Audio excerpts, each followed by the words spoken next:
O Clube de Engenharia tem a imensa satisfação de receber o professor, mais uma vez, o professor Luiz Bevilacqua, que é das melhores cabeças da engenharia, não só na área profissional, como na academia, na universidade, que é um talento que, desgraçadamente, não é aproveitado como deveria. Porque pensa o Brasil de hoje e o Brasil de amanhã. Que tem a capacidade de pensar o amanhã. São poucas as pessoas que têm essa capacidade. O professor Luiz Bevilacqua é uma dessas pessoas. Ao mesmo tempo, eu me sinto envergonhado de contar com uma plateia tão reduzida, o que mostra uma certa incapacidade nossa de motivar não só associados do clube, como pessoas a pensarem a questão da universidade brasileira, que é uma questão essencial. Eu percebo que a juventude atual tem esse interesse, tem interesse em participar, interesse em discutir, que eu não percebi quando meus filhos estavam na universidade. Na década de 90, os universitários pensavam para o seu próprio umbigo e não olhavam o coletivo, não olhavam o país. Essa juventude, agradavelmente, se interessa por isso. E é indispensável que nós sejamos capazes de transmitir uma orientação segura, que lhes possibilite uma formação profissional adequada para o amanhã. Eu tenho dito nos encontros que tenho com jovens, e tive já vários nesse ano, na UERJ, na PUC, na Estácio do Norte Shopping, terei semana que vem com estudantes da engenharia da UF, que a universidade é uma mudança extraordinária na vida de cada um, porque nós deixamos de estudar para passar e passamos a estudar para aprender. O que a universidade é capaz de nos transmitir é como estudar sozinho. Para isso, a universidade tem que olhar para o futuro. Não adianta discutir o que já aconteceu. Por isso, é tão importante ouvir pessoas como o professor Luiz Bevilacqua. Mais uma vez, agradeço imensamente a sua presença aqui, professor. Obrigado.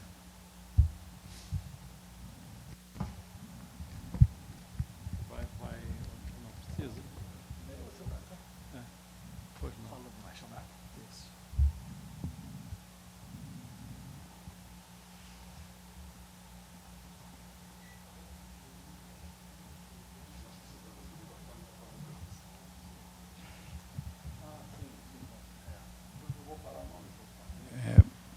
Boa tarde a todos. Eu sou o engenheiro Ricardo Kisf, atual chefe da Divisão de Ciência e Tecnologia.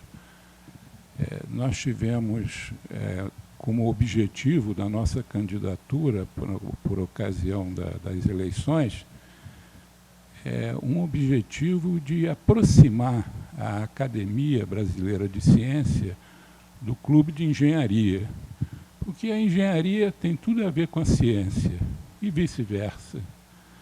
Então, nós visitamos, depois de eleito, a academia e, conversando lá com o diretor, ele nos indicou o professor Luiz Bevilacqua para dar início ao primeiro passo dessa aproximação, pela divisão, porque antes o presidente já tinha homenageado o presidente no almoço, o presidente da Academia Brasileira de Ciência. Então, é com enorme prazer que nós estamos recebendo aqui uma pessoa pensante, extremamente pensante, no futuro, tendendo a mudar paradigmas, ele vai explicar isso, paradigmas do ensino e da pesquisa nas universidades brasileiras. Eu gostaria de fazer um breve resumo aqui, ler um breve resumo aqui que eu peguei, do que é o professor, sem querer antecipar nada de sua palestra. Vivemos numa era de mudanças que se caracteriza pela velocidade com que elas ocorrem. Essa é uma experiência única e sem qualquer padrão anterior que possa servir de orientação. A capacidade de observação e computação desenvolvida nesses últimos 100 anos proporcionou a convergência de várias disciplinas. As barreiras departamentais se desmontaram, dando origem a uma nova ciência caracteristicamente interdisciplinar. Se na pesquisa essa atitude está muito bem aceita, particularmente no que se refere a modelos, nos cursos de graduação é ignorada. É preciso encontrar novos eixos que atendam ao novo cenário científico e tecnológico. A oportunidade de criar novas universidades no Brasil favorece a implantação de novos modelos cuja identidade seja mais adequada à formação dos jovens universitários. A maioria das nossas universidades tradicionais está na rota de extinção. Urge ação imediata, ousada e comprometida com o avanço do conhecimento. É preciso romper as amarras culturais de complexo de inferioridade e subserviência. Só assim poderemos, de fato, estar inseridos na comunidade internacional. Universidade centrada no aprendizado e não no ensino. Pesquisa para avançar o conhecimento e não para engordar currículos. Interdisciplinaridade como efeito e não como causa. E recuperação da confiança mútua são itens indispensáveis para novas iniciativas. Os estudantes devem se preocupar com competência e não com diplomas, mas com independência intelectual do que com disciplinas. Sair da esteira e ir para a ponta no avanço do conhecimento. Menos protestos e mais propostas. E, finalmente, não se deixar bloquear com formalidades. A organização de cursos paralelos, modernos e informais, é uma ação lícita e necessária. Palavras-chave são choque cultural, interdisciplinariedade, reorganização do conhecimento, fator cultural, nova universidade. O professor Luiz Bevilacqua, ele é doutor em mecânica teórica e aplicada pela Stanford University, nos Estados Unidos, coordenador do Núcleo de Cognição e Sistemas da Fundação Universidade Federal do ABC, professor emérito da COP, Instituto Alberto Luiz Coimbra, e pós-graduação de pós-graduação em pesquisa de engenharia e pró-reitor de pesquisa e pós-graduação da Universidade Federal do Rio de Janeiro. É isso que é o doutor, professor, cientista, doutor Luiz Bevilacqua. Muito obrigado. Obrigado. Quero agradecer muito essas suas palavras introdutórias e vou passar logo, então, a essa apresentação. Agradeço pela presença. Como? Tá bom, pois não. Eu não sei falar sentado. Se eu sentar, eu fico mudo, então eu prefiro ficar em pé ali do lado. Bem, tá dando. O tema que eu propus para essa palestra é esse que está aí.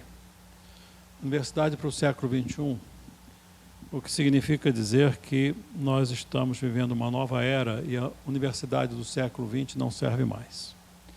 Bem, eu vou... essa apresentação tão relativamente longa, portanto, talvez alguns slides eu passe mais rapidamente. Em primeiro lugar, eu quero dizer o seguinte: vocês devem ter ouvido falar, e isso aí se repete frequentemente, que nós vivemos a era do conhecimento.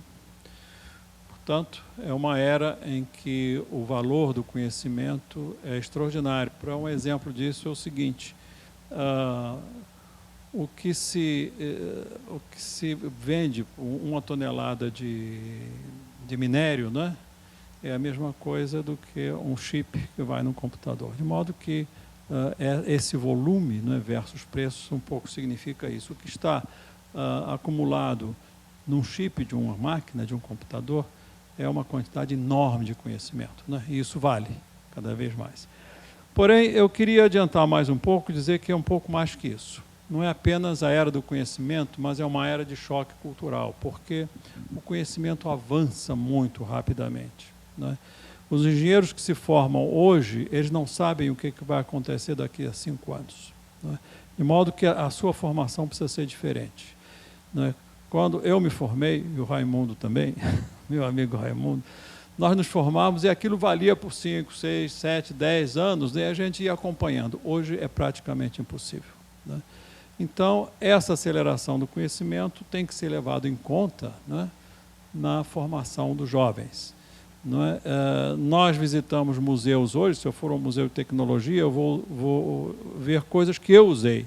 Quer dizer, eu estou no museu, né, porque aquilo está lá. Antigamente a gente tinha um museu e aquilo é antigo, aquilo foi a avó da minha avó que usou. Hoje não, hoje eu que usei. Então, estou colocando isso com essa denominação de choque cultural. E tem uma imagem, uma metáfora muito interessante para isso, que é a seguinte. Bom, eu vou mostrar mais tarde. Na sequência, nós vamos ver o que nós conquistamos, né? Bom, primeiro, é uma capacidade de observação. Nós chegamos até aqui como?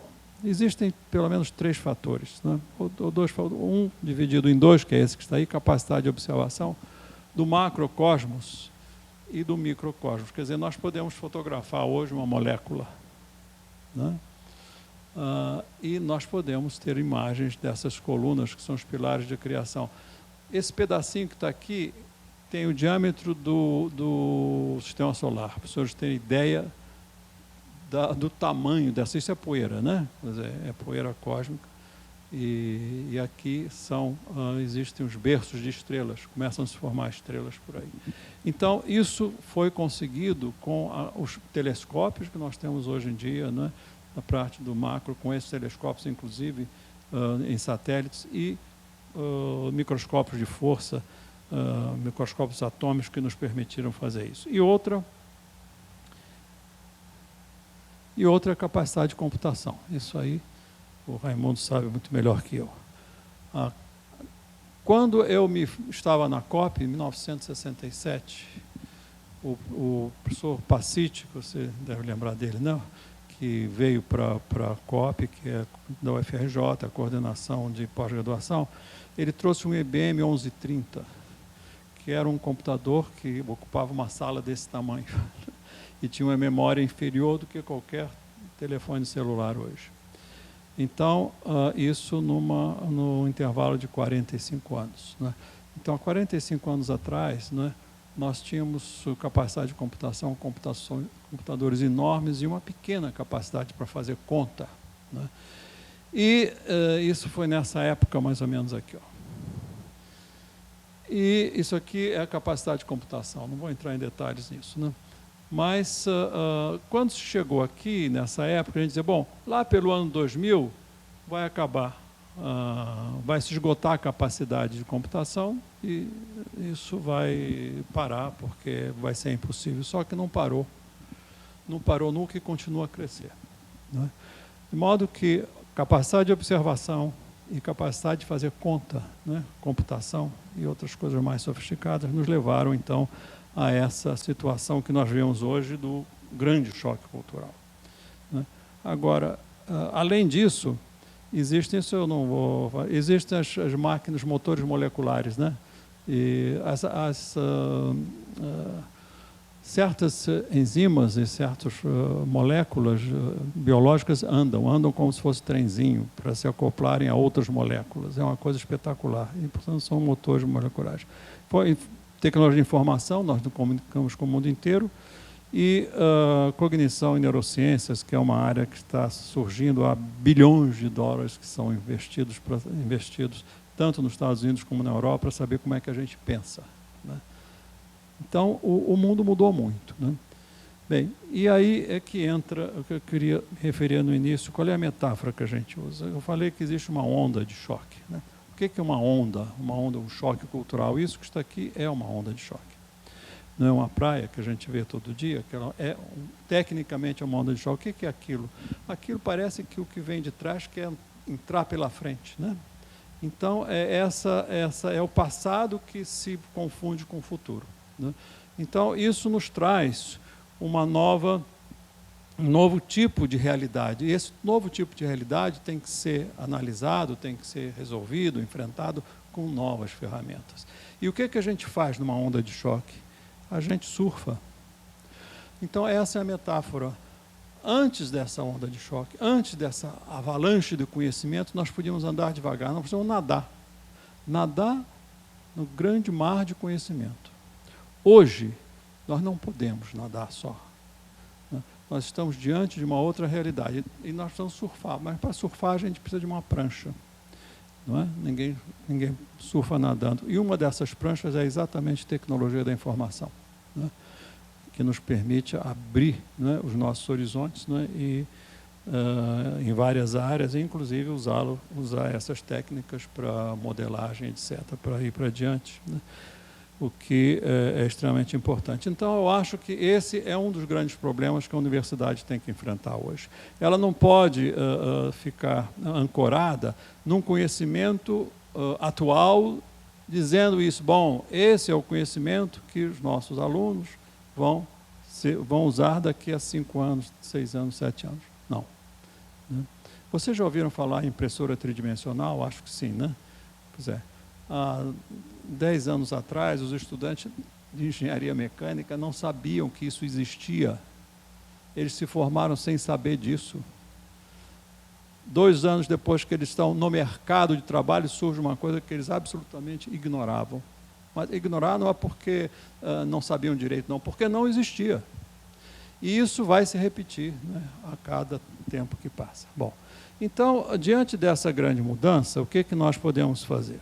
Nós temos que estabelecer algumas ideias. Primeiro, a organização tradicional da universidade acabou, está esgotada. Não podemos mais organizar a universidade como no século passado, quando eu estudei, como muitas pessoas aqui estudaram, né, porque o mundo mudou. A estrutura do conhecimento mudou. Segundo, não há muito tempo para pensar e decidir, porque as coisas andam muito depressa. Então, não adianta ficar, bom, vamos fazer reuniões. A nossa tradição, o Brasil sempre faz muitas reuniões, né? Cujo resultado é marcar outra reunião. A gente não resolve nada, mas a gente marca outra reunião, que vai marcar outra reunião. De modo que é triste isso. Mas é preciso, então, andar depressa. Precisamos assumir riscos, que é uma atitude que é contra a nossa cultura. A gente quer ter certeza de tudo, não pode ter certeza, tem que assumir risco. Pode dar errado? Pode. Ficar parado é pior. Terceiro, o quarto, nós temos que estar preparados para rápidas mudanças de rumo, porque como as coisas andam muito rápidas, nós não podemos congelar uma estrutura universitária com regras, normas, estatutos, regimentos, porque hoje o mundo não espera por estatutos e regimentos. Então tem que ser muito mais flexível. É necessário questionar as velhas regras e lutar por novos estatutos, não é? Isso é mais flexíveis e adequados ao nosso tempo, que eu acabei de falar. É necessário achar uma prancha, que eu acho que a tecnologia da informação é um instrumento poderosíssimo, nós vamos falar um pouco disso mais tarde, e é preciso estar preparado, cai e levanta, né? A gente não tem que ter medo.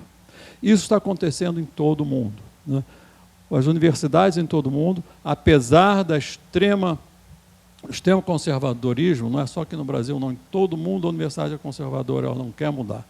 Mas, apesar disso tudo, algumas estão tomando novos rumos, né? E estão, de fato, quebrando essas estruturas tradicionais porque estão vendo que não vai adiantar. Tá? Não é assim que o mundo caminha. Bom, então, como é que a gente pode pensar nessa formação para o futuro? Primeiro, mobilidade profissional. O jovem agregado da universidade está diante de várias opções. Então, é muito difícil a gente dizer que vamos formar um engenheiro